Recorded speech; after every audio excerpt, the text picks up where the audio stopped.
자, 인사드리겠습니다. 안녕하세요. 안녕하세요. 자, 오늘 이론 정리 좀 마무리 지어요. 마무리 짓고 오전중으로 좀 시간이 타이트하다 하더라도 오늘 마무리 짓고 공부할 수 있는 시간을 드리는 게 좋아요. 그리고 나머지 부분 혹시 못한 미흡한 부분이 있다면 또 문제로 해서 다 커버가 되니까 그렇게 알고. 자, 오늘 마무리 짓겠습니다. 자, 오늘 진도가 정상적인 진도가 63쪽 사업시행 인가 파트부터죠. 자, 그런데 지난주에 나갔던 프린트물에 좀 지난주에 나갔던 프린트물이요. 지난주 나갔던 프린트물 우리 2주차 문제입니다. 그죠? 여기에서 이제 질문사항이 좀 들어오기 때문에 질문을 좀 받고 진도 나갈 수 있도록 하겠습니다. 자, 지난주에 나갔던 겁니다. 지난주에. 지금 우리 학원에 실장님이 지금 안 뽑아져가지고 좀 일을 하는데 좀 애로사항이 많죠. 우리 원장님은 주택관리사 그 회계를 갖다가 한 20, 30년간 강의를 해오신 분입니다. 그래서 우리 원장님은 이 주택관리사 이 분야에서 정평이 나 있으신 분이에요. 그래서 상당히 얌전하시죠. 굉장히 훌륭하신 분이에요.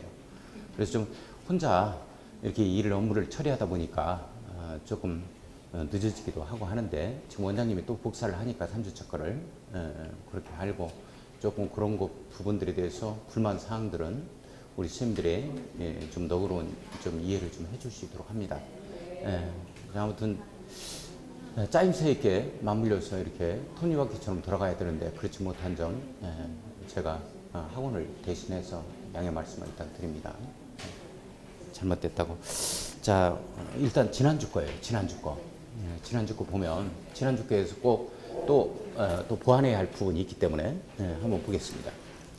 지난주에 질문거리가 많이 들어왔던 게 이제 84번 문제에서 자, 84번에 2번인데 틀린 문장에서 이 보존녹지 지역의 지역 여건상 특별한 관리가 요구되는 경우에는 보존녹지 지역에다가 보존관리지역을 지정해서 그 보호를 받을 수 있다라고 되어 있는데 이게 바로 용도지역의 중복지정이에요. 용도지역 중복지정 할 수 있다 없다? 없다 이렇게 되는 거예요. 이게 틀린 거예요. 이게. 시험 문제는 이제 예전에는 말이죠. 용도지역은 중복지정 할 수 있다 없다 이런 식으로 내다가 요즘에는 이렇게 실예를 들어서 냅니다. 그렇죠. 그리고 여기 이제 틀린 겁니다. 자, 그 다음에 이제 또 질문거리가 많이 나왔던 게 뭐냐면 자, 한번 보겠습니다. 87번 문제예요.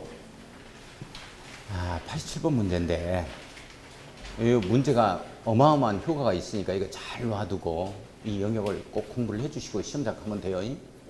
우리 시험 전 출제 영역을 다 커버하고 있습니다. 우리 19대 과정에서 나가는 40문제 통영 요 3번 하고 그리고 이제 나머지 다음 주부터 이제 통영 모의고사 들어가죠. 요 4번 하고 요것들이 전반적인 내용을 다 포함하고 있어요. 그래서 이 영역만 다 알고 시험장 가면 문제는 이대로 안 나온다 하더라도 이 영역에서 다 출제가 됩니다. 그러니까 합격하는 데는 전혀 지장이 없어요. 이 영역만 또 달달달 하면 되느냐. 한번 해보놓고 나한테 얘기해. 달달달이 아니라 덜만 해도 달만 해도 합격이야. 덜덜덜 떨고 있어. 자, 87번 문제 한번 보겠습니다. 갑은 준주구 지역에서 1,000제곱미터인 대지 위에 5층 건축물을 가지고 있어요. 5층 건축물 가지고 있죠. 그 5층 건축물의 일부가 미관죽에 걸쳐 있으며 이 미관죽에 걸친 대지는 이 면적이 300제곱미터가 되어지는데요. 다음 내용으로 틀린 것은 이렇게 되어 있네요. 자, 일단 원래 구토기 법률에서는 원칙 하나의 대지가 330제곱미터 이하가 되어진다면 일단 건폐율과 용적률은 가중평균을 해야 돼요. 자, 이게 원칙입니다. 그리고 나머지는 이제 넓은 쪽으로 가는 게 원칙이죠. 이렇게 되어지는데 문제는 예외가 문제가 되어진다고. 그래서 이제 하나의 건축물이 미관주거나 고도지역에 걸치게 되어지면 그걸 적용을 안 받아요. 물미고 물대미고로 갑니다. 건축물 및 대지 전부에 대해서 미관주거나 고도지역 행위자를 적용받도록 하는 거죠. 자, 그런 내용이에요. 자, 그래서 이제 이걸 그림으로 한번 그려보면 어떤 내용이 해당이 되어지냐면 이게 이제 준주거 지역이에요. 준주거 지역인데 용도 지역은 준주거 지역입니다. 여기 이제 1000제곱미터의 대지에다가 1000제곱미터의 대지에서 1000제곱미터의 대지에서 여기 이제 건축물이 있나 봐요. 이렇게 5층 건축물이 있다고 얘기를 했어요. 이게 준주거 지역이 있어요. 이게. 자, 그런데 이게 지금 요게 이 중에서 이게 이렇게 해서 건축물 일부가 걸치는 거죠. 그러면서 이게 300제곱미터, 이건 700제곱미터고 이건 300제곱미터가 되어지네요. 자, 이러면서 이게 미관직으로 지정이 되어 있어요, 이게. 미관직으로 지정이 되면 어떡할 거냐 하는 내용인데, 이렇게 되어지면 물미고 물대미고로 그대로 가는 겁니다. 이 하나의 건축물이 미관직이나 고도직에 걸치게 되어지면 하나의 건축물 및 대지 정보에 대해서 이 미관지구나 고도지구의 행위 제한을 적용한다. 이거에 그대로 걸리는 거예요. 이게 그대로. 그러니까 원칙에 의해서 원칙의 적용을 안 받아요. 자, 그러니까 이 건축물 및 이 대지 전부가 미건축의 행위 제한을 적용받아야 돼요. 그죠? 자, 한번 보겠습니다. 1번은 건축물의 층수 제한은 미관지구 쪽으로 가야 돼요. 미관지구 건축물 및 대지니까 1번에 건축물 밑줄, 2번에 건축물 밑줄, 3번에 대지 밑줄, 4번에 대지 밑줄고요. 전부 다 미관지구로 나와야 돼요. 건축물 및 대지니까. 그죠? 자, 그런데 5번을 보면 대지 건폐율 용적률은 가중평균하다. 이건 원칙이지만 미관지구에 걸치면 미관지구의 건폐율과 용적률을 적용받아야 돼요. 미관지구의 건폐율 및 용적률을 적용한다. 이렇게 나와야 돼요. 이게 가중평균 안 합니다. 그거 그렇게 되어지는 거. 자, 그 다음에 질문이 또 나왔던 게 뭐냐. 자, 90번 문제. 90번 문제. 국토기 법령상 지구단위 계획구역 및 지구단위 계획에 관한 설명으로 옳은 것은 이렇게 되어 있는데, 자, 1번 고도지구를 이 대통령령으로 정하는 범위에서 세분화하거나 변경하는 것은 원래 용도지구나 용도지역을 대통령령, 시행령으로 정하는 범위 내에서 세분화하거나 변경하는 건 지구단위 계획으로 들어가는 거예요. 그러나 고도지구는 제외됩니다. 그래서 고도지구는 지구단위 계획의 내용이 아니에요. 고도지구는 지구단위 계획으로 할 수가 없습니다. 요건 제외된다. 그렇죠. 도시군 관리계획으로 가야 돼요. 지구별로 못한다는 거죠. 자, 이번에 지구단위 계획구역은 지구단위 계획으로 지정하는 게 아니고 전부 다 지구단위 계획구역과 지구단위 계획은 도시군 관리계획으로 결정돼요. 도시군 관리계획 내용이니까. 자, 3번은 지구단위 계획구역은 도시지역에서만 지정될 수 있다고 되어 있는데 도시지역 외의 지역도 지정할 수 있죠. 개두마리로 대체하자. 계획관리지역, 개발진흥지구, 그리고 이제 대체하는 지역 이렇게 잡자 그랬죠. 자, 4번이 정답이죠. 사업을 10살부터 시작한 정태기는 서너 살 먹고 나서 쉬고 해. 놀지 말고, 서너 살 먹고 나서 놀지 말고, 요 내용이에요. 자, 그래서 택지개발지구에서 사업이 끝난 후 10년이 지난 지역은 지구단위 계획구역을 의무적으로 지정을 해서 반드시 지구단위 계획에 의해서 개발을 해야 되겠죠. 자, 4번이 정답이고 5번은 기존 용도지구를 폐지하고 그 용도지구에서 건축물 등의 제한을 대체하는 사항에 대한 이 지구단위 계획은 기반시설의 배치 규모 등이 반드시 포함된다 그랬는데, 이 대체하는 사항은 원래 지구단위 계획의 의무적 포함사항 두 가지가 있죠. 지구단위 계획의 의무적 포함사항 두 가지가 기반시설, 그 다음에 두 번째가 용도 제한, 건폐율 용적률, 건축물 높이 최고 한도, 최저 한도 이렇게 되죠. 이게 의무적으로 포함되어야 되는 사항인데 대체하는 사항일 때는 이게 반드시 포함될 필요가 없어요. 이 내용 잡아주셔야 됩니다. 아직 신문제 그거 출제가 안 됐으니까 신설되고 그 내용이고. 자, 그 다음에 또 이제 질문거리가 나왔던 게, 질문을 제가 안 하는 것을 또 별도로 질문합니다. 질문거리가 나왔던 게 이제 어디에서 나왔느냐. 우리 선생님들이 질문거리가 많이 나왔던 게 질문거리가 나왔던 게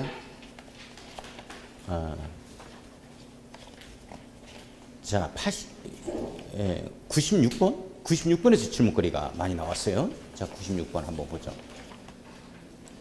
지난주 나갔던 겁니다. 이번 주가 아니에요. 이번 주가 아니고 지난주에 나갔던 거. 자, 96번 문제를 보면 도시개발법령상 도시개발조합 이 총이역 권한 중 이 대원위가 대행할 수 있는 사항 그랬어요. 자, 이 대원은 총이역 권한을 대행하기 위해서 대원을 두죠. 일단 우리 도시개발 사업에서는 의결권을 가진 조합원 수가 50인 이상이다 이렇게 되어지면 대원을 둘 수 있다는 의미적 기구고, 요게 이제 정비법으로 가면, 도시및 주거환경 정비법으로 가면 이제 두어야 한다. 100인 이상 이렇게 나오죠. 필수기구가 되어지는데, 일단 대원위는 이게 총의 권한을 대행하기 위해서 두는 거예요. 다 모여라 하면 어떻게 다 모이냐고. 자, 그래서 대원위가 총의 권한을 갖다가 권한을 대행할 수 없는 게 있어요. 대행하지 못한다. 대행할 수 없는 것이죠. 자, 요것만큼 안 됩니다. 반드시 총의의결을 거쳐야 돼요. 이게 바로 이제 정계환 임원합회거든. 정계환 씨를 우리 임원으로 좀 합해보자 하는 내용이에요. 정계환 임원합회 이렇게 되어지는 건데, 요게 바로 이제 정관에 있어서 변경 들어가는 거죠. 그 다음에 거기에 개발 계획에 있어서 수립 변경, 환지 계획 작성이에요. 요거 실시 계획은 없어요. 이게 그죠. 대운이가 대행할 수 있다는 얘기죠. 자, 임원의 선임이에요. 조합 임원의 선임.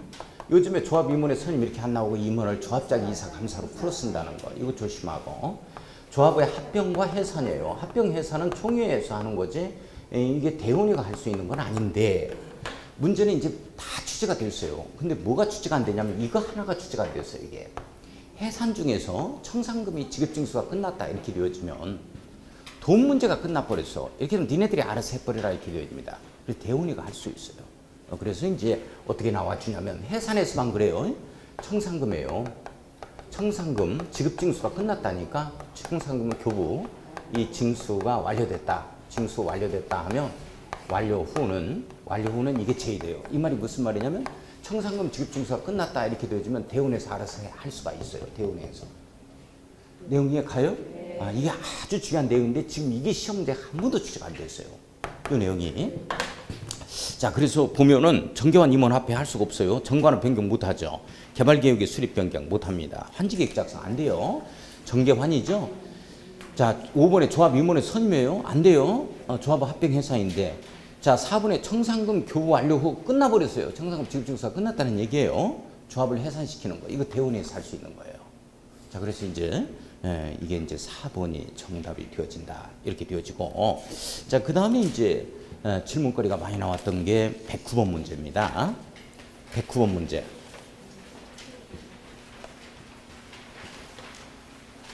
자, 109번 문제. 시험 문제가 이제 건축법에서 나오면 이런 유형으로 나와요. 꼭 잡아줄 수 있도록 해야 돼요. 증축 가능한 면적이 얼마냐. 이게 나올 겁니다. 이번에. 자, 거의 다 우리가 공부한 내용에서 다 나온다는 걸 자신 있게 말씀드릴 수 있어요. 아무튼 시험장에 가가지고 우리가 많이 보았던 거에 OX가 나오니까 전혀 새로운 지문을 본다면 그걸 2번 읽으면 절대 안 돼요. 꼭 우리가 보안 거에서 OX 나오니까 자신 있게 대답을 해줄 수 있도록 합니다. 그렇게만 하면 돼. 이름 쓰고 이름만 쓰면 합격이에요. 근데 이름 안 써서 떨어져요. 이게 진짜 그래. 이름 꼭 쓰고 수험번호 잘 쓰고 차분하게 읽어 내려갑니다. 느낌 가는 대로만 하세요. 자, 109번 문제 한번 가보겠습니다. 자, 갑은 500제곱미터의 대지에, 대지가 빠졌네요. 대지 위에, 대지에라는 말이 들어가야 되는데, 자, 갑은 500제곱미터의 대지에 지하 2층, 지상 5층의 건축물이 있대요. 자, 지하 1층과 지하 2층은 주차장 용도로 사용되고 있고 1층부터 5층까지는 업무시설로 사용되고 있네요. 자, 각 층 바닥 면적은 각 층별로 200제곱미터입니다. 자, 최대 허용 용적률의 250%가 되고 있어요. 그러면 250%는 2.5배죠. 대지 면적이 2.5배 아니야? 대지 면적이 500제곱미터니까 2.5배니까 1250이니까 1250제곱미터가 올라갈 수 있는 거예요. 근데 증축 가능한 면적은 얼마인가? 그런데 1250제곱미터가 올라가야 되기 때문에 지금 지하층은 용적률을 산정할 때 이 지하층 바닥 면적은 제외되는 거죠. 그러니까 1층부터 5층까지니까 지금 200제곱미터씩 되니까 1000제곱미터네요. 그죠? 그러면 250제곱미터만 증축 가능하네. 그렇죠? 250제곱미터. 그래서 이제 정답이 4번이에요. 요거 이제 쉬는 시간에 이해가 안 가시는 분들은 또 주변 분들하고 같이 그림도 그려가면서 한번 해봅시다. 하고. 자, 일단 어디를 보냐면 우리 농지법에서 여기까지 하면 이제 다 끝나는 거예요. 농지법에서. 아무리 시험 문제 이렇게 나온다 하더라도. 120번 문제. 자, 농지법의 120번 문제입니다. 농지법 120번.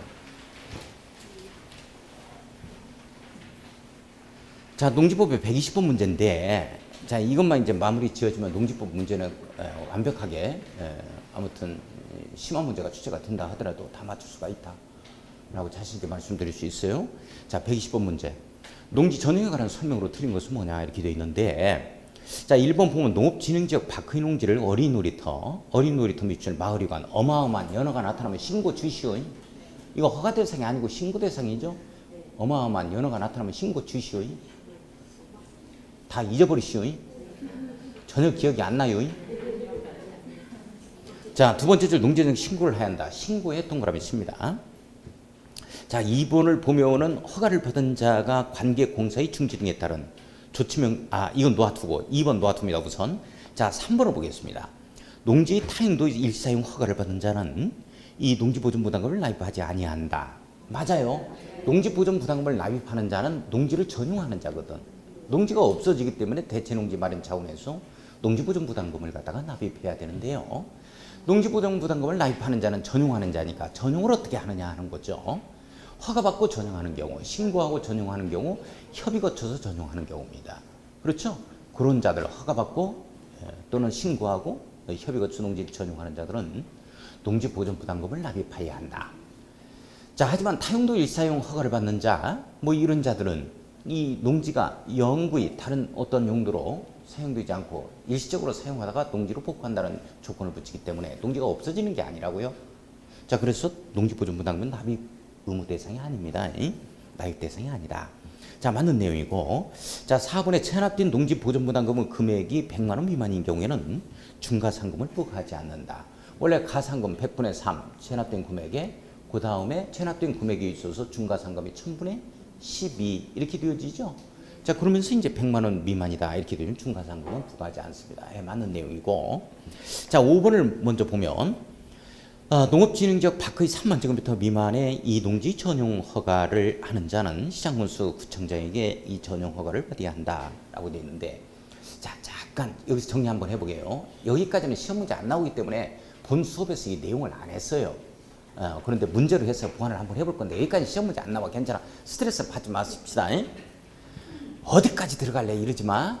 괜찮아. 안 해도 괜찮아. 보기만 해요. 그런 거구나 라고. 원래 유임이라는 거 시험 문제 안 나와. 유임은.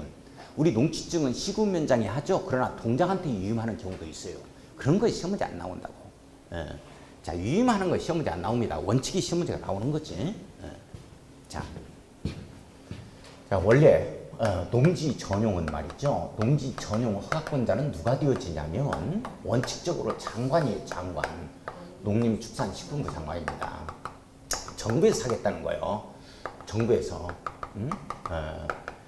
이 장관이 하는 거예요. 정부에서 전용 허가를 낸다. 이런 내용이에요. 농지가 없어지기 때문에 농지는 보존 차원에서 정부에서 허가를 내겠다. 이런 내용인데, 집 한 채 지으려고 그러는데 농가주택 하나 지으려고 그러는데 농지가 전용되는데 이걸 갖다가 세종시까지 가가지고, 여기는 가깝지만 서울 같은데 강원도에서 어떻게 거기까지 가냐고. 세종시까지. 자, 그래서 유임제도를 갖다가 마련해 놓게 되어지는데, 자, 유임제도를 마련해요. 유임을 하게 되어지는데, 유임이 우선 농지 효용 가치가 높은 집단화되는 농업진흥지역에 이 내의 지역하고 이 농업진흥지역의 밖의 지역을 이렇게 나눕니다. 외의 지역을 나누는데, 밖의 지역을 나누는데, 이것도 옛날에는 강조 무지하게 해서 징그럽게 안 나와. 그래서 안 해버리는 거야. 또 안 해버리면 간혹 한 번씩 나오더라고요. 소리 하는 것. 자, 농업진흥지역 아니다 하면 이렇게 제가 그림을 이렇게 그립니다. 이 화살표를 잘 보세요. 화살표를 이렇게 앞에서 2번 끊어요. 이렇게 앞에서 2번 끊고 뒤에서 끄는 거에 딱 맞춰야 돼. 딱 맞춰서 2번을 또 끊습니다. 이렇게. 자, 보기만 하세요. 보기만. 이게 안 이어지니까 이거 이으려면 이게 안 이어져. 여기 시험 문제 낸다 해도 이거 안 이어져요. 그러니까 그림을 잘 봐요. 이렇게 이제 반직선을 이렇게 딱 그리고 이렇게 2번 이렇게 끊습니다. 2번 끊고 또 여기에 끝에서 딱 맞춰서 2번을 끊어요. 그래서 이렇게 해서 3이 한 번씩 나와요. 3이 3이 이렇게 한 번 나오고 3이 이렇게 한 번 나옵니다. 이렇게 3이 이렇게 한 번 나오고 3이 이렇게 한 번 나와요. 이게 2번 나온다고. 이렇게 한 번, 위아래로 한 번, 옆으로 한 번. 자, 그래서 이게 뭐냐면 이게 3000제곱미터, 이게 3만 제곱미터 이렇게 되죠. 똑같으니까 3만 제곱미터 되겠죠. 여기는 3만보다 더 커야 되니까 20만이에요. 2만은 안 되겠죠. 그래서 20만 제곱미터입니다. 20만 제곱미터. 3을 이렇게 한 번 쓰고 3을 위아래로 똑같이 써요. 이게 한 번 나오고 2번 나오죠. 그래서 2번 해서 20만 이렇게 됩니다. 이게 3만이기 때문에 3만보다 커야 되니까 2만 해버리면 안 되겠지. 20만 이렇게 되죠. 이렇게 해놓고 잘 보세요. 이 부분이 있어요. 이 부분 잘 봐요. 이렇게. 이 부분은 유임이 안 되는 면적이에요. 유임이 안 된다. 잘 봐요. 여기까지 물렸죠. 그림 잘 살펴야 돼. 그림이 과학적이, 제가 그리는 그림이 그냥 그리는 그림이 아니라니까. 과학적이 엄청나. 물렸지 이거. 물렸지. 물고 들어가지. 그러니까 3만 이상이야. 초과가 아닙니다. 20만 이상이야. 20만 초과가 아니야. 이 부분은 유임이 안 돼요. 이 부분은 유임이 안 되니까 농림축산식품부 장관이 전용 허가를 내야 되는 거야. 내용 이해가요? 유임이 안 되는 면적이 농업진흥지역 안은 3만 이상부터야. 유임이 안 돼요. 직접 가야 돼. 세종시로. 20만부터는 유임이 안 돼요. 자, 그 다음에 이 부분까지입니다. 이 부분까지는 광역자치단체장한테 유임해요. 이 부분, 이거 봐요. 물렸죠? 여기까지 물고 들어갑니다. 그러니까 3천 이상, 3만 이상이에요. 3만 미만이죠. 그 다음에 20만 미만이야. 물렸으니까. 그죠? 이상인지 미만인지 초과인지 이하인지 3천 이상이에요. 물었으니까 3만 이상입니다. 이 부분이 광역자치단체장한테 유임합니다. 시도의사한테 유임해요. 시도의사. 이 부분이 시도의사한테 유임하고 나머지 이 부분 기초자치단체장한테 유임하는 면적입니다. 이 부분 3천 미만이에요. 안 물렸죠? 여기 3만 미만입니다. 이 부분이 시장군수구청장, 기초자치단체장한테 유임하는 면적입니다. 시장군수구청장한테 유임하는 면적입니다. 이렇게 되는 거예요. 네, 안 되는 면적, 광역자치단체장한테, 기초자치단체장한테 유임하는 면적. 자, 여기까지는 공부하지 마세요. 여기까지는 하지 마. 괜찮아. 이게 옛날에 많이 강조도 했는데 모의고사에서 막 내기도 하고 했는데 이런 것까지 하지 마. 시험 문제 안 나오니까. 잘 봐요. 이게 농림축산식품부 장관이 아침마다 우리 햄버거 먹자 그래. 햄버거. 쌀도 남아 돌아가 죽겠는데 햄버거 먹자 그래. 밥도 안 먹고 그러는데 사람들이 아침마다 빵식을 하자 그래. 그러니까 쌀도 남아 돌아가는데 너나 먹어라 해가지고 여기 밀어버린 거 햄버거가 넘어져 버렸잖아. 햄버거가. 그지? 햄버거 모양을 떠올려야 돼. 햄버거 모양이지? 이게 뭔지 알아? 이게? 깨 어떻게 알았어? 이런 거 또 응용 능력까지 있어? 이런 걸 또 어떻게 알아? 이거 깬지?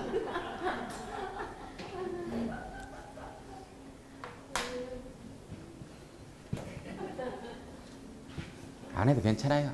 농지전용 유임이다 하면 햄버거 하나 떠올려 봅시다. 이렇게. 괜찮아. 안 해도 괜찮습니다. 자, 그 다음에 중요한 거 나와. 2번 문제. 아니, 2번이야. 자, 120번 문제 2번. 120번에 2번. 이거 중요합니다. 이제 여기까지 하면 이제 농지법 다 끝나는 거야. 마무리가 다 되어져, 이제. 어렵게 나온다 하더라도 우리가 공부한 데서 다 출제 같아. 자신의 입증해 보일 거야. 자, 2번 보면 허가를 받은 자가 관계 공사의 중지 등에 따른 이 조치명령을 위반한 경우에는 허가를 취소할 수 있다. 이렇게 나오죠? 잠깐만. 자, 농지 전용 허가 신고가 있어서 또는 타용도의 사용 등이라고 그냥 해버리겠습니다. 허가 등을 받아냈어. 농지 전용 허가 등을 갖다가 받아냈습니다. 또는 신고를 했어요. 농지 전용 허가 등이라고 해버리겠습니다. 간단하게. 그런데 이게 허가 등을 갖다가 허가 등이라고 그러죠. 농지 전용 허가 등. 허가 등을 취소하여야 한다. 야가 빠졌네. 한다 하는 경우가 있고, 그 다음에 허가 등을 취소할 수 있다가 있는데, 이거 잘 봐. 이런 것까지 시험 문제 내면 우리가 어떻게 전문가도 아닌데 이거 농림축산식품부에 근무하는 전문가도 아닌데 우리가 어떻게 이런 걸 다 공부를 다 하냐고. 근데 여기에서는 우리가 일반적인 취소할 수 있다와 취소해야 한다는, 즉 절대적 취소 사유와 상대적 취소 사유가 여기 조금 그 원칙에서 어긋나. 그렇기 때문에 이걸 낸단 말이야. 이걸 우리가 일반적으로 거짓 부정한 방법, 등록했다, 허가 받았다 이러면 이건 절대적 뭐 아무튼 취소 사유에 해당이 되거든. 등록 취소다, 뭐 허가 취소다 이렇게 되어지거든. 근데 이게 아니야. 여기에서는. 그래서 이걸 낸다고 이게. 여기에서는 취소해야 한다 하는 경우는 딱 한 번 나와. 딱 한 번. 딱 한 번. 딱 한 번. 그리고 나머지가 모두 이거야. 그러면 나머지가 모두 이거니까 모두 취소할 수 있다니까. 딱 한 번까지는 이건 유효지시해야 돼. 그리고 시험장 가야 된다고. 이게 조치명령 위반이요. 조치명령을 위반했다. 이렇게 되어지면 좋지 못해요.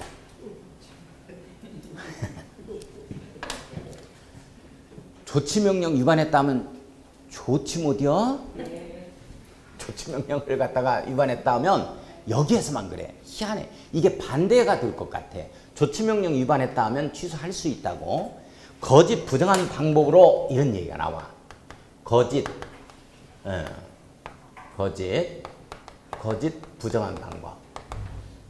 부정한 방법으로 허가 등을 받았다. 허가, 신고, 허가 등을 갖다가 받았다. 이렇게 되면 취소해야 한다가 맞을 것 같아. 그런데 그렇지 않다고. 특이야 여기에서만. 그러니까 이것 가지고 시험 문제를 내는 거야. 이게 뭐 중요해서 내는 게 아니에요 이게. 이거 우리가 일반적인 우리 뭐 취소해야 한다, 취소할 수 있다고 원칙하고 지금 어긋나는 게 유일하게 농지법에서 한번 딱 어긋난다고 이게. 나머지 사유는 무조건 취소할 수 있다요. 여기에서만 조치명령 위반했다 하면은 좋지 못해요. 여기에서만 딱 한 번 취소해야 한다요. 아 어쩔 수 없어. 이거 외워주셔야 돼. 우리가 일반적으로 배우는 원칙에서 어긋난다고. 그렇기 때문에 이것 가지고 시험 문제 내는 거야. 이제 끝났어. 농지법 가장 어렵게 나오는 것들. 자, 그래서 여기서 2번에 보면 허가를 받은 자가 관계공사의 중지 등에 따른 조치명령을 위반한 경우에는 허가를 취소하여야 한다에 걸립니다. 여기서만 딱 한 번 의무적, 절대적 취소 사유에 걸리고 나머지가 임의적, 상대적 취소 사유에 재량적 취소 사유에 걸리는 것이죠. 자, 질문거리 또 있어요? 자, 또 질문할 수 있도록 하고 찾아보고 늦게 오신 분들. 자, 63쪽 가겠습니다. 사업시행인가. 자, 이거 지워도 괜찮겠죠? 응. 지워도.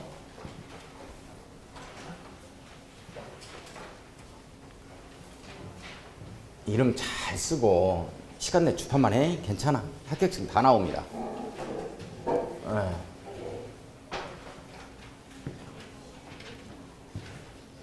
자, 이렇게 시험 기간이 다가옴으로 따라서 굉장히 좀 초조하기도 하고 하죠.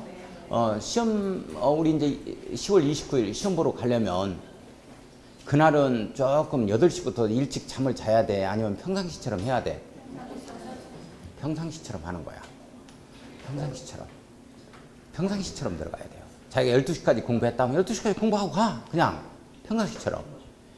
냈다 8시부터 자가지고 10시에 일어나가지고 잠이 안 와가지고 새벽 4시까지 뒤치다거리다가 깜빡 잠을 잤는데 9시에 일어났다. 이런 사람이 꼭 한 번씩 나와요. 그렇게 긴장할 필요 없는 거야. 그냥 평상시처럼 하고 가. 평상시처럼. 이게 가장 좋은 컨디션이에요. 평상시 안 했나?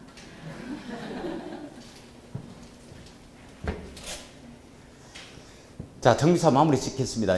우리 주파수가 지금 정비사업 쪽으로 맞춰 들어가야 돼요. 6가지 정비사업, 기수 나오고 정수 나온다. 구역지정 들어가고 구역지정 신청 들어가죠. 구역지정하면. 서두른 자 나오고 인가 3번 나오는데 조사관 인가 나온다. 이렇게 되어지죠.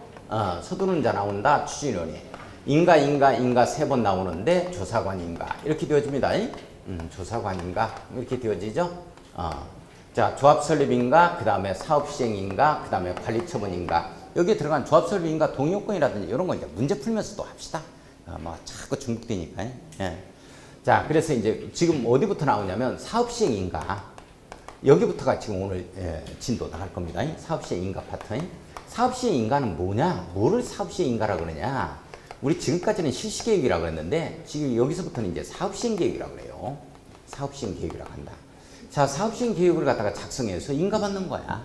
모든 행정계획은 들어주고 도장 찍고 오픈시키는 틀로 가는데 들어주는 단계 14일 이상 일반에게 공람시킨다. 이렇게 딱 나오죠. 기사에서만 14일, 기본계획 공람과 사업시행 공람에서만 14일 나오고 나머지 무조건 30일로 딱딱 잡아갑니다.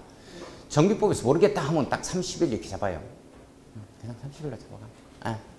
자, 그 다음에 인가 떨어집니다. 시장원수에 인가 떨어지고 오픈되는 걸 고시라고 하죠. 사업시행 인가고시가 있으면 어떤 효과가 있느냐. 이때부터 사업인정고시로 본다. 이렇게 딱 걸립니다.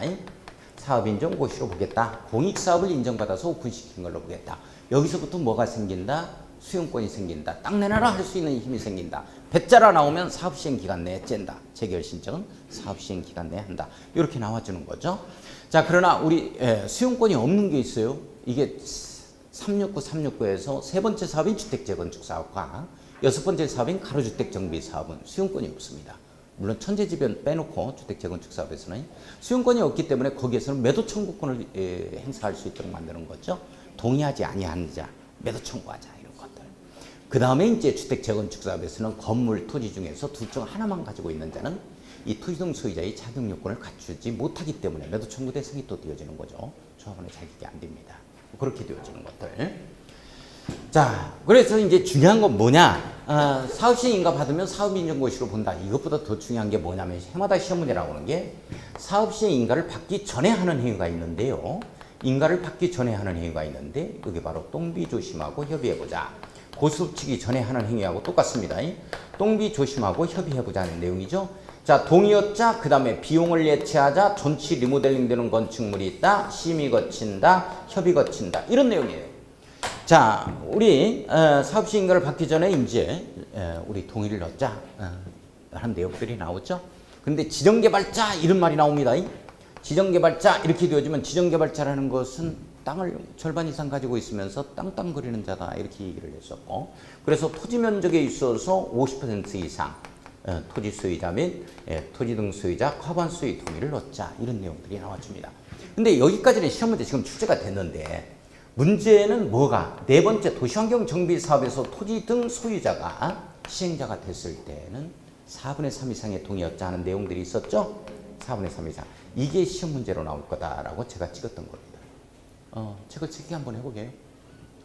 자, 그 다음에 비용 예치하자. 지정개발자인 경우에는 총 사업비에 있어서 얼마 정도를 예치하자. 100분의 20. 100분의 20이죠? 100분의 20. 그죠? 지정개발자.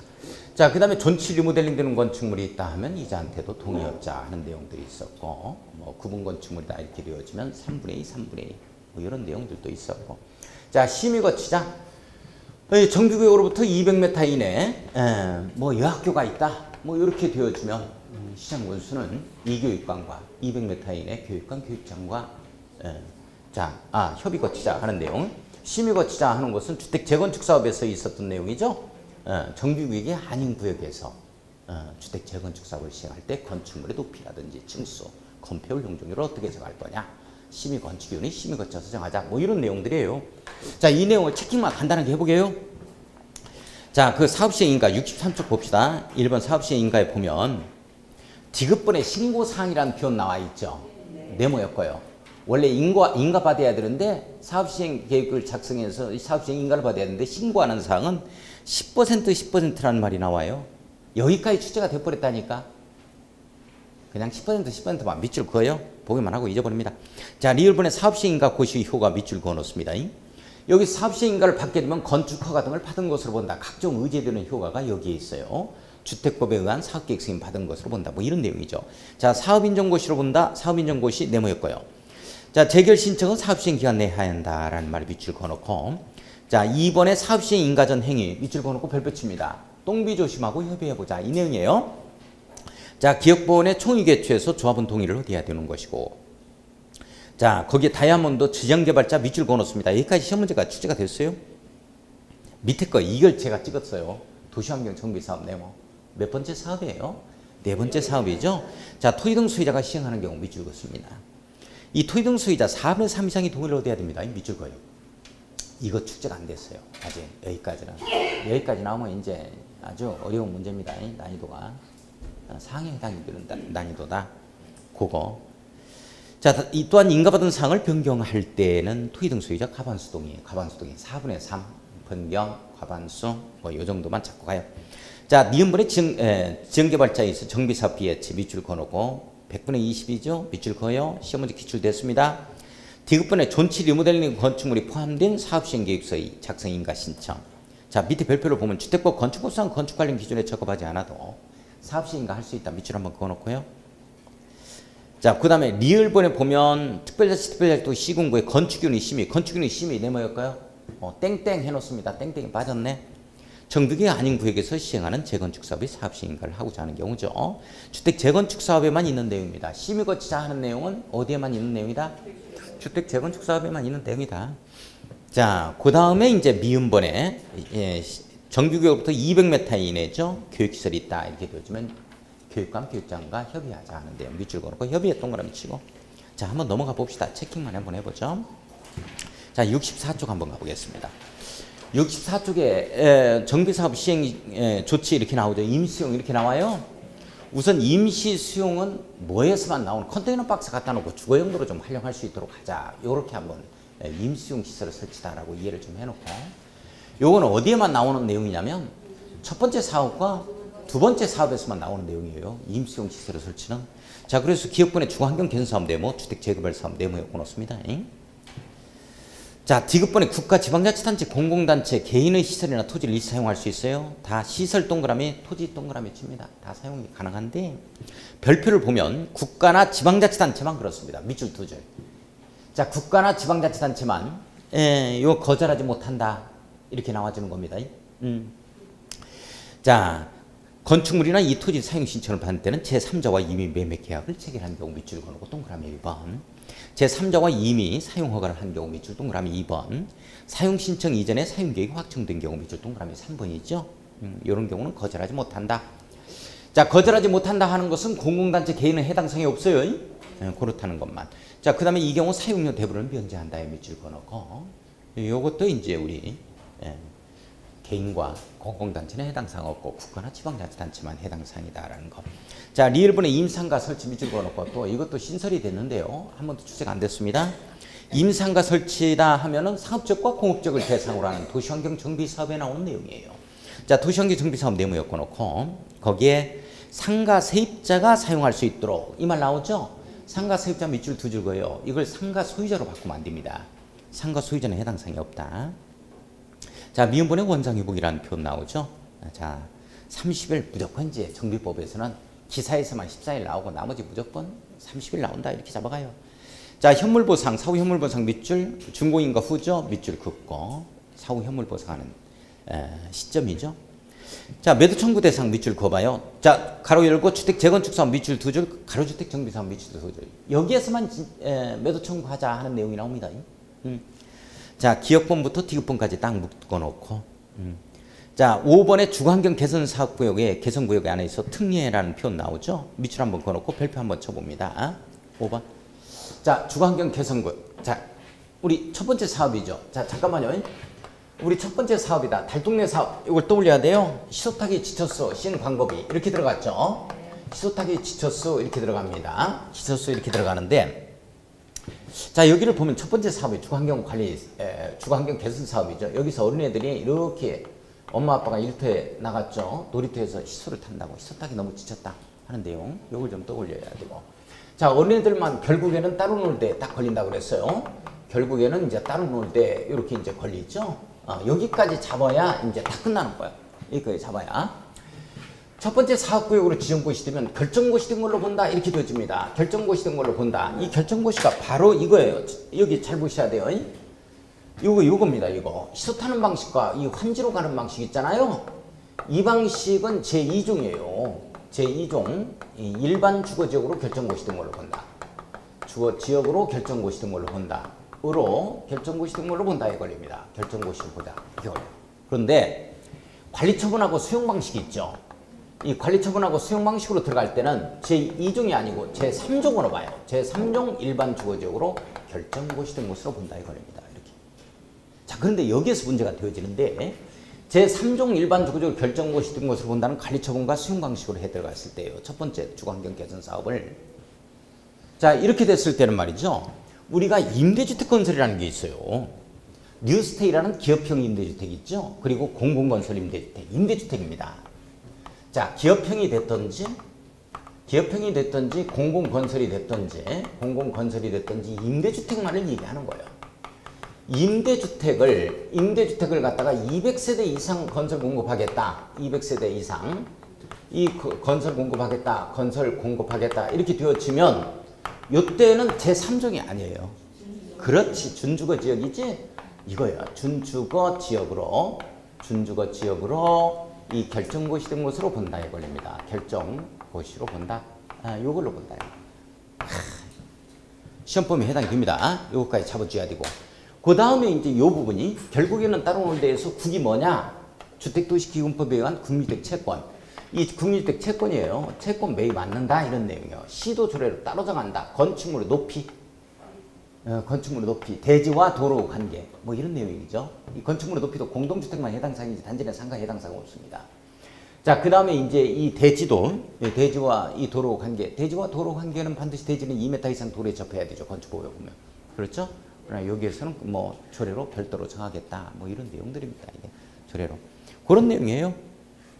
그게 이제 1번에 보면은 그 시소 타는 방식 네모 한번 였고, 환지 네모였고요.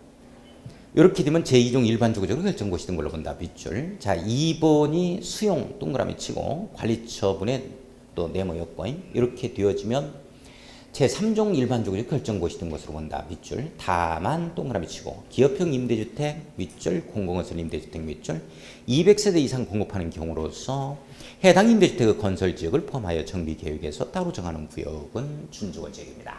준주거지역 네모였구나요. 자, 다만 다음 어느 하나에 해당하는 경우는 그러하지 아니하다. 밑줄 그어놓습니다. 제2종 또는 제3종 일반주거적 결정고시 된 걸로 본다 하면 안 돼요. 어디에서는 기억번 하나만 잡아갑니다. 해당 정비구역이 개발제한구역인 경우. 개발제한구역이다 하면 2종 또는 3종 일반주거적 결정고시 된 걸로 본다 하면 안 됩니다. 여기까지는 시험 문제 출제 안 됐어요. 기억번. 자, 기출 안 됐습니다. 출제 안 됐습니다. 별표 한번 조그맣게 쳐놓고 자, 넘어갑시다. 오른쪽 위에 4번. 국민주택 채권 매입 규정을 적용하지 않습니다. 밑줄 긋습니다.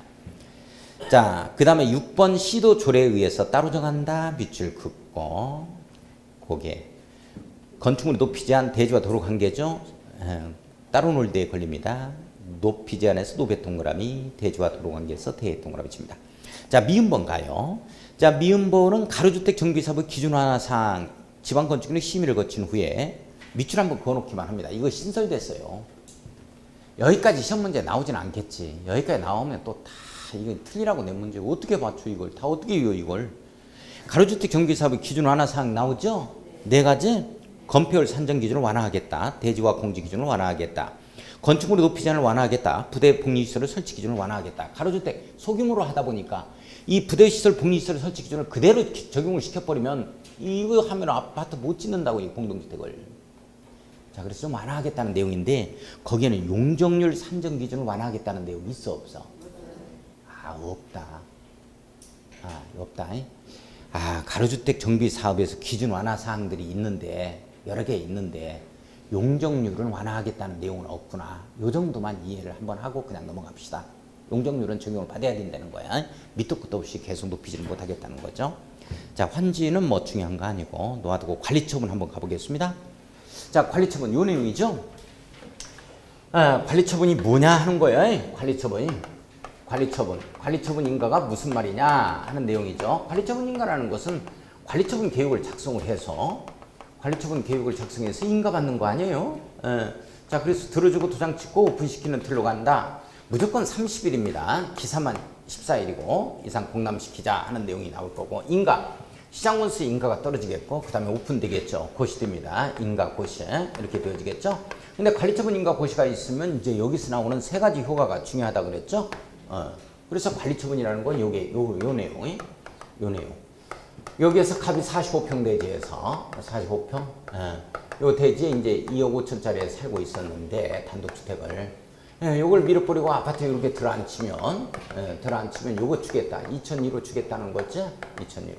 자, 그러면서 이게 이제 2억 7천짜리인데 나중에 2천만 원 이제 청산으로 징수해 가겠다. 뭐 이런 내용이에요. 그러려면 여기서 살았던 요 등기부 등본을 갖다가 이게 자기 이 재산이라는 걸 입증해 줄 수 있는 이런 걸 갖다가 제출을 해야 되지.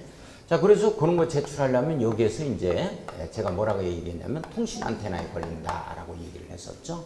그래서 이제 이게 통지가 바로 이 통지야, 이 통지. 이 통지를 얘기하는 거예요. 이 부당신청 통지입니다. 이 통지를 사업시행인가 고시를 기준으로 해서 사고 유통에 걸린다 그랬어요. 자, 이렇게 해서 60일 이내에 통지하자 이렇게 나옵니다. 60일 이내에 통지하자.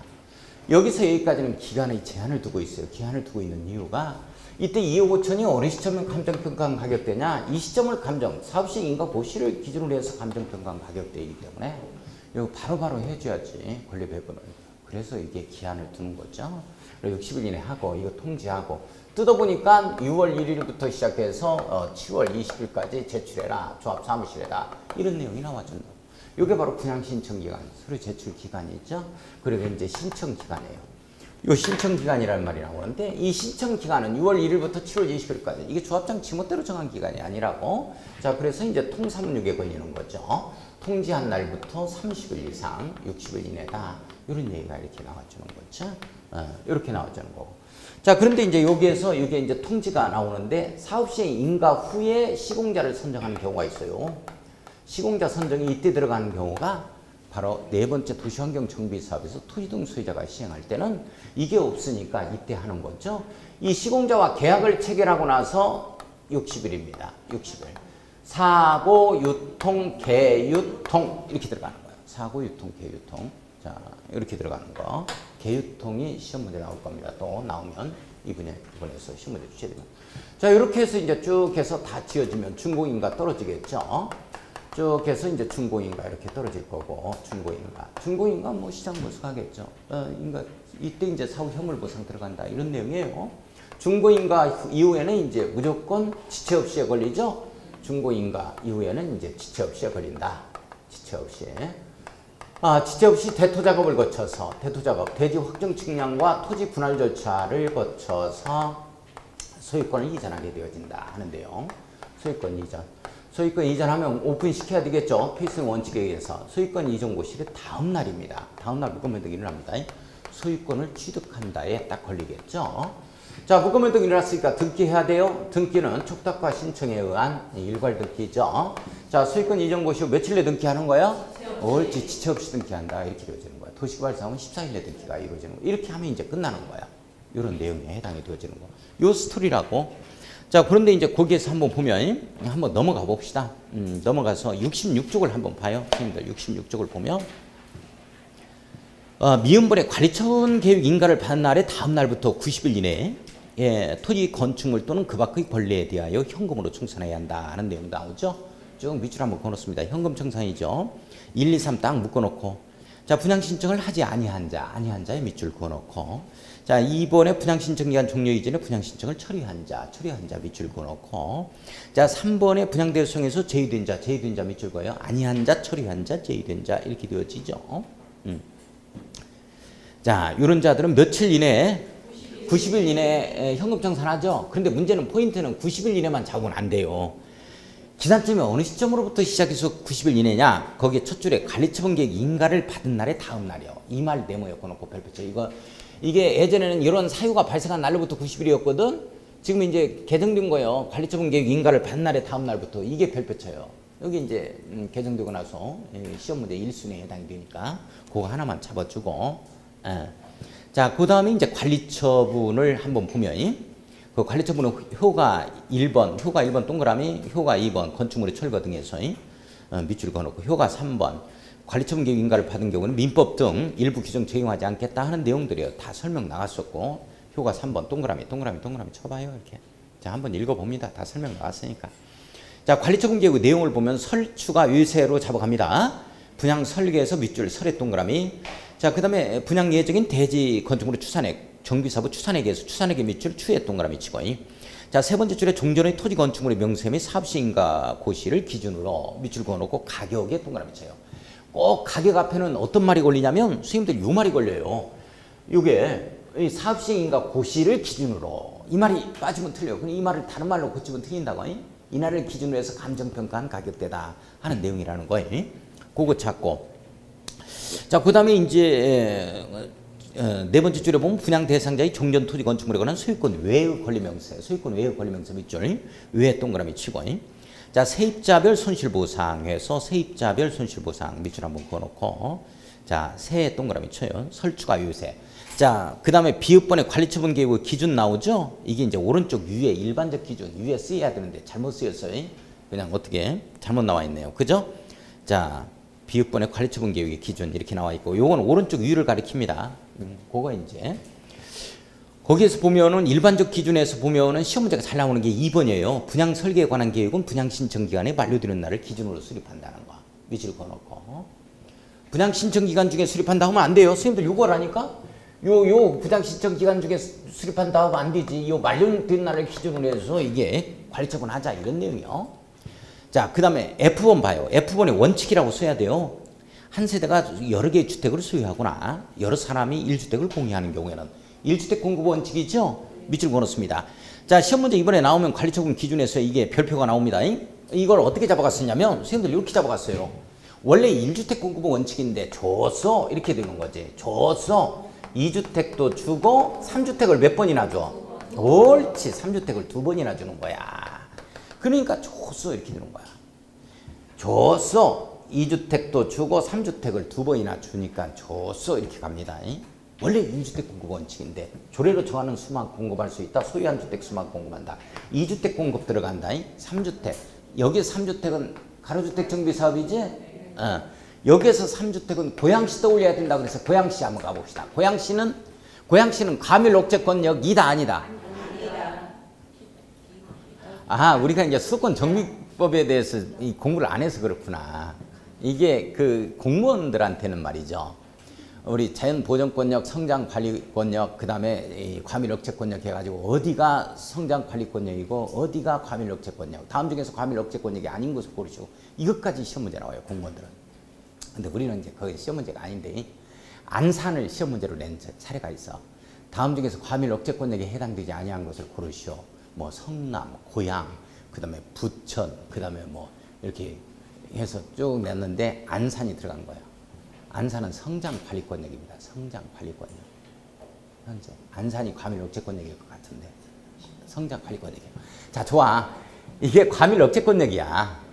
고양시가 과밀억제권역인데 여기 투기과일지구 이다 아니다? 그렇지. 과밀억제권역이면서 투기과일지구 아니야. 여기에서 재건축 사업 할 때는 5채 가지고 있다면 3주택까지 받을 수 있는 거야. 이 내용이거든. 자, 체킹 한번 해보게. 자, 1번에 2인 이상 1토지를 공유한 경우 밑줄 토지의 동그라미 1토지와 1주택이야. 옳지. 1토지야. 자, 그럴 때 주택으로 시도 조례로 정하는 바에 따라서 거기 시도 조례로 정하는 바에 따라 주택 공급할 수 있다. 밑줄 그어놓고 조례 동그라미 치고. 자, 2번에 소유한 주택 수만 공급할 수 있는 경우 밑줄 소의 동그라미 조소 이렇게 들어가는 거예요. 자, 과밀 억제권역이 위치하지 아니한 주택 재건축 사업의 토지 등 소유자입니다. 이거 우리 천안시 떠올려야 돼. 천안시. 천안시에서 쌍용동 재건축 사업을 하는데 5채를 가지고 있는 거야. 갑이. 5채 다 봤습니다. 자, 그 다음에 보면 근로자 숙소 밑줄, 기숙사 용도 밑줄, 국가 지방자치단체 주택공사도 밑줄 그어요. 자, 그 다음에 3번이 2주택 공급이에요. 2주택이라고 써놓고 4번, 5번 묶어서 3주택이라고 써놓습니다. 줬어 2주택도 주고 3주택을 2번씩이나 주니까 줬어 이렇게 가자고. 3번은 2주택 봐요. 사업시인가 고시를 기준으로 한 종전의 토지 건축물의 가격범위. 가격범위 밑줄 2줄 동그라미 1번. 종전주택의 주거 전용면적 범위 밑줄 2줄 동그라미 2번. 가격 6억이다 하면 2억짜리 하나 4억짜리 하나. 자, 전용면적이 68평이다 이렇게 되어지면 뭐 한 20평 하나 18평 하나 50평 하나 이렇게 받을 수 있다는 거예요. 예를 들어서 두 채로. 다만 자, 거기에 2주택을 공급할 수 있고 2주택 공급 네모. 자, 이 중 1주택은 주거 전용면적 반드시 몇 제곱미터 이하로 해야 돼? 60제곱미터 이하로 한다. 밑줄. 다만 60제곱미터 이하로 공급받은 1주택은 이전고시를 다음 날부터 소유권 이전고시를 다음 날이죠. 3년이 지나기 전에는 주택을 전매하거나 전매를 알선할 수 없다. 전매 제한에 걸린다는 거 밑줄 긋고. 자, 4번 가겠습니다. 가로주택 정비사업의 경우에는 가로주택 정비사업 네모. 몇 번째 사업이야? 옳지. 6번째 사업 3주택 이하로 한정 3주택 동그라미 쳐요. 다가구주택을 소유한 자에 대하여는 다가구주택 밑줄 2줄. 이걸 다 세대주택으로 바꾸면 안 됩니다. 그건 공동주택에 해당이 되니까. 사업시인가 고시를 기준으로 종전의 토지 건축물의 가격을 분양주택 중 최소 분양단위 규모의 추산액으로 나누는 것만큼 공급이 가능하다. 그리고 이제 나머지는 이제 현금으로 나머지 차익이 발생하면 현금 청산하면 되겠죠. 자, 그 다음에 5번의 수도권 정비계획법에 따른 과밀 억제권역에서 밑줄 거예요. 고양시 떠올려야 돼요. 고양시 투기 과일지구 밑줄 위치하지 아니한 주택 재건축 사업입니다. 자, 밑줄 거요. 과밀 억제권역에서 투기 과일지구에 위치하지 아니한 밑줄 거놓고 고양시라고 써놓고 주택 재건축 사업의 경우에는 3주택이야. 주택 재건축 사업만 해당 사항이야.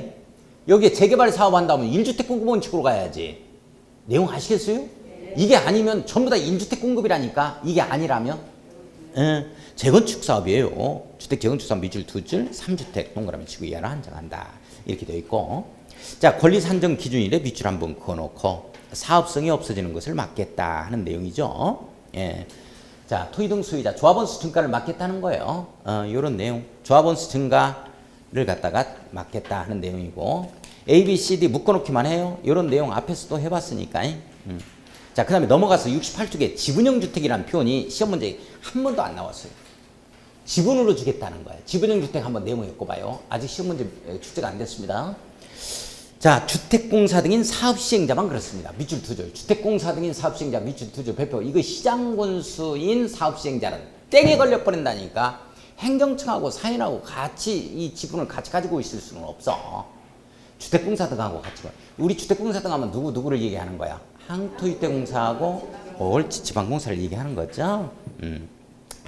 자, 주택공사의 사업시행자가 분양 대상자와 사업시행자가 공동으로 소유하는 방식 지분형 주택을 공급할 수 있다. 밑줄 그어놓고, 시장군수인 사업시행자는 땡에 걸립니다. 주택공사들만 그래요. 자, 지분형 주택은 자 규모 주거 전용면적 60제곱미터 이하인 주택으로 한정합니다. 밑줄 긋고, 자, 공동소유기간 네모였고요. 10년 범위 안에서 밑줄 사업시행자가 정하는 기간입니다. 자, 분양 대상자 네모 엮어놓고 종전 소유 토지 건축물의 가격이 주택 분양 가격 이하에 해당이 돼야 됩니다. 이상이다 하면 이 지분으로 줄 이유가 없지. 이하에 해당이 돼야 돼요. 이 주택 가격, 주택 분양 가격 이하에 해당하는 자, 이하에 해당하는 자, 이하 동그라미 치고, 자, 세대주로서 정비계획 홍남 공고일 당시에 해당 정비구역에 2년 이상 실거주입니다. 2년 이상 실거주 밑줄 그어놓고, 자, 그 다음에 철거들은 주택 이외에 다른 주택을 소유하고 있지 아니해야 돼요. 다른 주택이 있으면 지분으로 안 됩니다. 그 정도만 한번 밑줄 그어놓고, 자, 그 다음에 공사완료 조치 나오죠. 공사완료 조치에서 준공인가 한번 봅시다. 자, 거기에 시장군수가 아닌 사업시행자는 밑줄 그어요. 정비사업에 관한 공사를 완료한 때에는 시장군수의 준공인가를 받아야죠. 다만 동그라미 치고 발표. 이 내용인데요. 자, 다만 주택공사 등인 사업시행자가 다른 법률에 의해 자체적으로 준공인가를 처리한 경우는 준공인가를 받은 것으로 본다. 우리 한국토지주택공사가 우리가 이제 공사 사업시행자가 됐을 때 한국토지주택공사는 정부 공공기관이죠. 과연 지방자치단체장인 시장군수한테 이게 준공인가를 받을 거냐 하는 거야. 자체 처리해. 100% 자체 처리합니다. 그리고 통보 들어가요. 자, 준공인가를 받은 것으로 본다. 이 경우 주택공사 등인 사업시행자는 그 내용을 지체업 시장군수에게 통보해야 한다. 이 내용이 아주 중요한 내용입니다. 밑줄 그어놓고, 자, 그 다음에 보면은 등기 나오죠. 동그라미 치고 기억번에 지체 없이 밑줄 그어요. 니은번에다가 타등기 제한이라고 써놓습니다. 타등기 제한. 자, 그 다음에 청산금 나오죠. 청산금 지급 방법이 일괄징수, 일괄지급 원칙 네모 한번 엮어놓고, 그러나 예외적으로 분할징수, 분할지급할 수 있다라는 표현 나와요. 관리청계획 인가 후부터 소유권 이전 고시일까지. 자, 이때는 이제 이자를 붙인다면 해버리면 그건 도시개발 사업에서는죠. 근데 여기는 도시개발 사업의 내용이 아니고 정비사업은 어떻게 나오냐면 정관등에서 정한다, 총의 의결을 거쳐서 정한다. 정한다 이렇게 들어가는 거예요. 정비사업이니까 정한다. 그렇게 들어간다는 거 체킹 한번 해놓고, 거기까지는 아직 시험 문제 안 나왔습니다. 자, 청산금 미납하면은 강제징수 가능합니다. 자, 위탁수료는 사업시행자가 시장군수가 아닌 경우 위탁하겠죠. 위탁수료 100분의 3 밑줄 그어놓고, 청산금 소멸시효 밑줄 5년입니다. 5년간 동그라미 치고, 자, 물상대위 할 수 있다는 거 체킹 밑줄만 그어놔요. 압류 절차를 거쳐서. 자, 요 정도만 체킹하고 시험장 갑시다. 자, 좀 쉬었다가 건축법 들어가겠습니다.